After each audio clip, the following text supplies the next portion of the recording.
How would you describe the ideal man? A man guided exclusively by reason, an independent man, and a man of great self-esteem. I would name these three as distinguishing characteristics, the essential ones of what I regard as an ideal man. So a rational man then would depend upon nothing except his own reason for determining his actions. Exactly. No belief in or no belief in anything he couldn't see or touch. That isn't exactly Not the definition of reason. Yes, certainly no belief as faith, no faith in anything. But reason is the faculty which identifies and integrates the material provided by your senses. So you don't smell or touch with your reason. Yes, of course. That's the material which your reason integrates into concepts. And certainly an ideal man would never permit himself to act on the guidance of emotions or to act without knowing exactly what he's doing.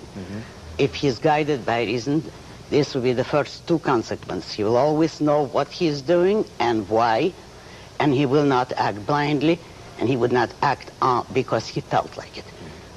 To my ideal man and to me, this is one of the worst, most immoral actions that anyone can permit himself to say, I did it because I felt like it. It's quite all right to feel, but feelings are not tools of cognition. They are not guides to reality, and you keep your feelings to yourself. Feelings are the consequences of thought and action, not the primaries, well, not the guides. If I didn't do it because I felt like it, why did I do it? I did it because...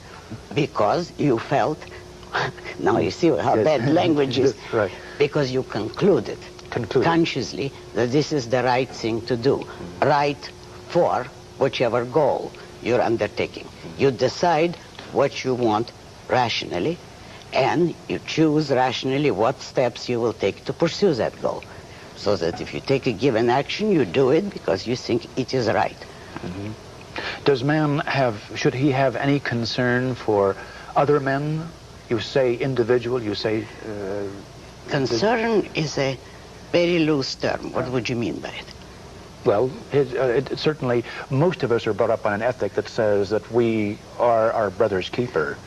I would say we most certainly are not, could not be, and should not attempt to be. The only concern men should have for other men is respect for their rights. A man should never expect another man to sacrifice for him, nor should he sacrifice himself for other men. He should respect the independence and the rights of others, and never take part in any form of enslavement, political enslavement.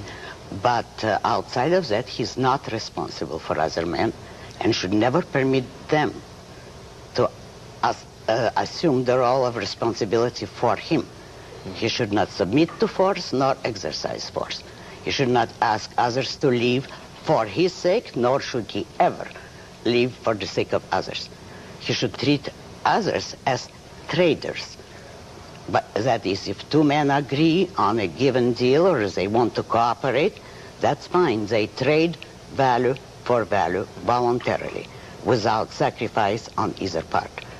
They both serve their rational self-interest if they deal with each other. If they don't want to deal with each other, they should not be forced to.